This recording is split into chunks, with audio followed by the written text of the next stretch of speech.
So, Lord Brigo, when you see this, who do you think of? That's Yugi's Millennium Puzzle. Or how about this? That's Sasuke's Sharingan. And finally this. And that is red-haired Shanks' Scar. 3 for 3, that's pretty good. And that's one of the main reasons that so many authors and mangaka use these really identifiable and prominent design choices to make characters more memorable and more easily definable. Oh, and to sell merchandise when it comes to things like the Millennium Puzzle or the Straw Hat, but aside from the greed aspect of it, what's really cool about so many of these identifiers is how they're used to characterize and add history or mystery to a character in a story. Oh, for sure, dude. And since you just helped me out with my best backstories in animes video, the link's gonna be down below and in the ed card, by the way, we decided to come back to your channel to talk about how objects, scars, and traits or skills can be used to flesh out characters. Exactly, and I think that those are pretty good categories to break the video down into. But first, I think that we should probably go over what characterization is. Basically, it comes down to how a character is put together on both a physical and emotional level. Are they big and bombastic? Are they small and timid? Do they act cocky? Are they smart, funny, smug? It's their attitude and the way they interact with the world around them and how they see themselves. But I don't mind waiting a little bit longer. You can answer all of my questions when I catch you. Let's meet again soon, Kira. And writers can even use bodies to defy expectations. Think of Alphonse Elric. When you first see this towering suit of armor, you might think he is a fighter, a tank, or just a tough guy all around. But then he talks. I'm his younger brother, Alphonse. Brother. Hey, brother. Brother! And to be honest, Alphonse's English dub might be super annoying at times, but it does an amazing job of portraying who he is. The voice is nervous, he's gentle, he admires his brother, and when it comes down to how he really feels, he has this inner sadness. In this way, a character's personality can be seen through something as simple as their voice. Now compare this to his brother Ed. Ed is small, but full of confidence, and brimming with energy. Ed is the tough one protecting his younger brother, who is a giant in a suit of armor. And while it wasn't on our list of topics, I thought it was definitely a great characterizing tool that shouldn't be overlooked. Sounds great to you? It seems perfect? You don't know anything about the hell he's had to go through stuck with that body! Well, you're definitely right about voices being used to understand characters. There are so many characters who just ooze personality through their voices. Vegeta has this gruff and coarse voice. You get this sense that he's really been through some shit. Well, it looks like Frieza's out on the town. Maximilian Pegasus has this boisterous and flamboyant voice, showing that he's overly confident and full of himself. My turn, Yugi boy. Urza Scarlet sounds super calm and confident, showing that she's powerful and holds the guild together. I hope you'll forgive me.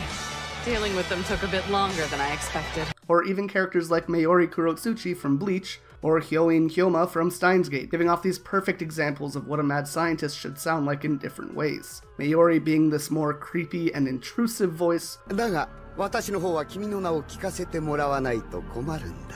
while Hyoin is more this goofy and wholesome but still fairly serious voice. Best of luck to you, old friend. L. Sign. Conqueror.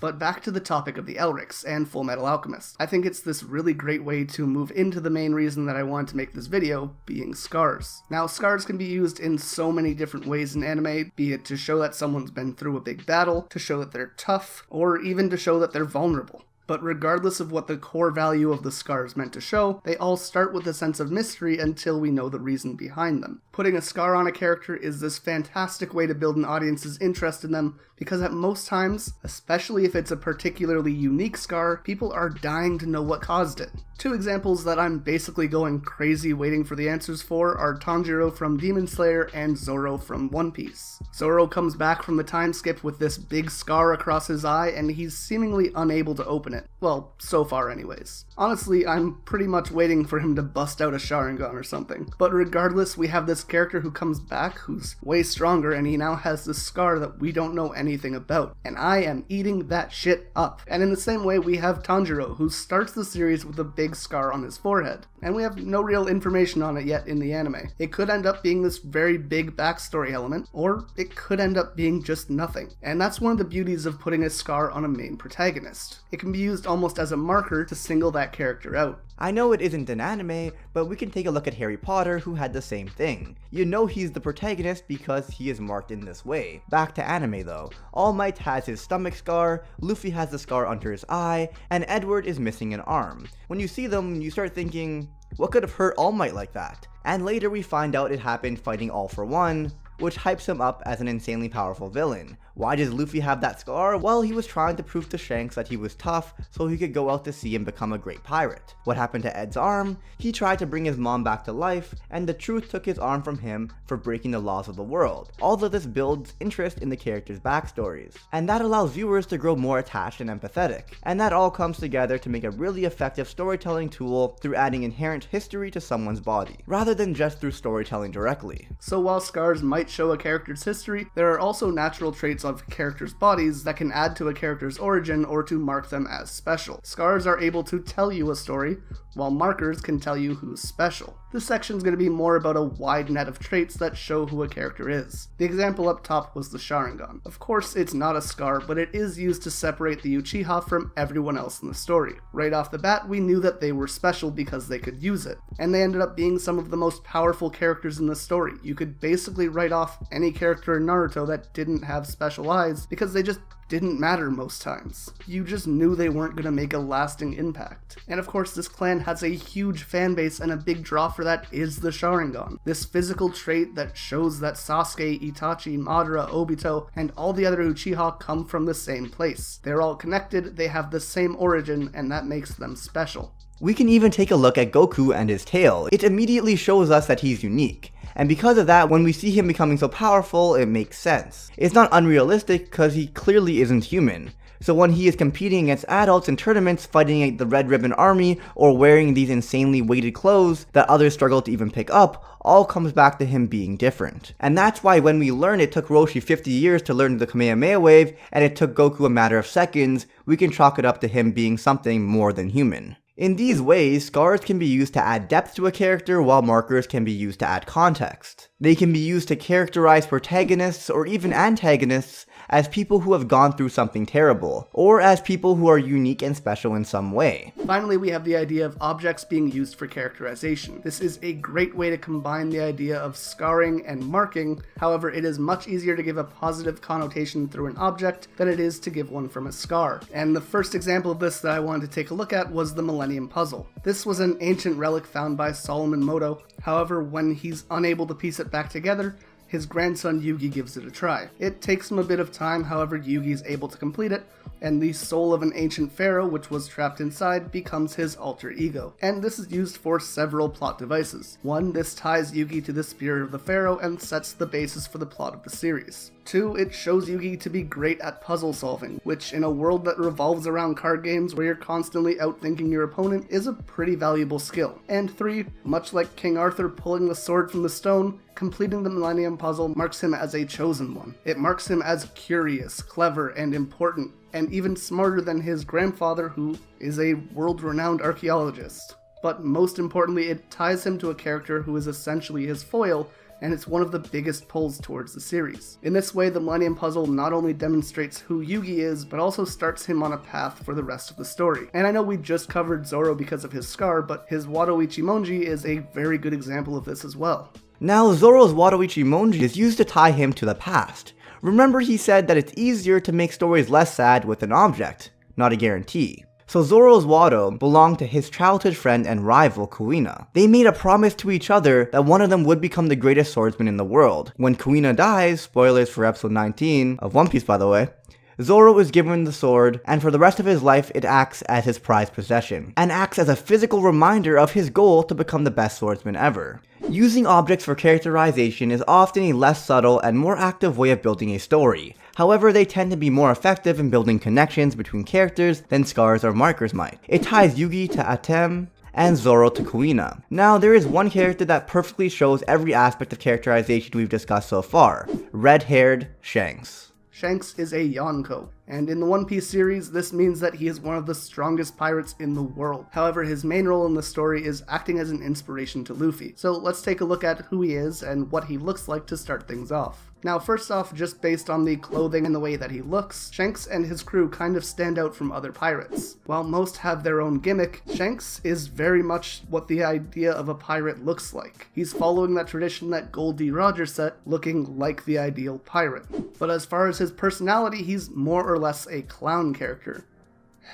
No, not that one. I mean, he is funny, jovial, he's always smiling and drinking with his friends, and for the most part, he's just having a good time. When he talks, he's super calm, and he always sounds like he knows something that you don't. He is constantly one step ahead, and despite all of this, he just doesn't take himself seriously. And the only times that you ever hear his voice drop and that you see the smile fade from his face, you know something insane is about to happen.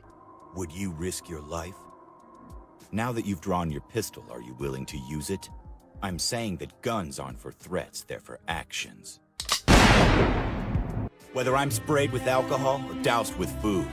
Hell, even if I'm spit on, most of the time I'll just laugh it off and forget about it. But if you hurt a friend of mine, you'll pay for it regardless of your reason. And in both the Japanese and English, his voice actors do an amazing job of breathing life and personality into his character. Of course, then we get to his scars, of which he has two. The first set is across his eye, given to him by Blackbeard, a pirate who will likely be the main antagonist of the series, a tool for showing both the danger of Blackbeard, who was able to hurt the one Luffy idolizes, as well as adding a ton of mystery and intrigue into Shanks by the fans of the series. His second scar is of course his lost arm, which he gave up protecting Luffy from a Sea King, showing him to be kind, to care for others, and at the same time incredibly powerful by stopping the monster with just a look, which he totally should have done, before he got his arm taken off. Finally, we come down to his hat. This was a hat that Gold D. Roger, the king of the pirates, passed on to him, and it's a hat which you might notice that he doesn't wear anymore. This is because, just like it was given to him, he passed it on to Luffy. Shanks' straw hat is used as a goalpost for Luffy. It came with the message that, I want you to bring this hat back to me someday, in good condition. And only once you've become a great pirate. That's our promise, Luffy. It also marks Shanks as a link between the Pirate King and Luffy, which, might be important in some way or another. Overall though, Shanks is the embodiment of how a character's design, clothing, and even their voice can come all together to create a personality and backstory for them. Shanks is the perfect example of how characterization can be done subtly without creating long arcs or exposition dumps. By the end of the first episode that you saw him in, you knew who he was and what he was about. All the extra information was great afterwards, but that never really changes who he is as a character, does it? It's creating and demonstrating history literally on a character's face without having to say, hey, remember when I did this? And it allows for a much smoother and more comprehensive story. But yeah, characterization is one of my favorite topics in anime. It's this really interesting thing that they use to mold artwork, voice work, and storytelling all together to make these really cool characters. Of course, I wanted to say a big thank you to Briggs, who came over to help out with this video. For those of you who don't know, I've been editing for him for a little bit now, so if you could support his channel as well, that would be fantastic. We just did a video over on his channel. It's basically a tournament bracket on the backstory of several characters. It was really fun to make, actually. His channel has a lot of bracket videos, tier lists, commentary, just everything that you could want as an anime fan you'll most likely find there. With all that being said though, I have been Excellion. Thank you guys so much for watching. If you did enjoy this video, be sure to leave a like and subscribe for more anime content. And with that all out of the way, I will see you in the next video. Stay excellent.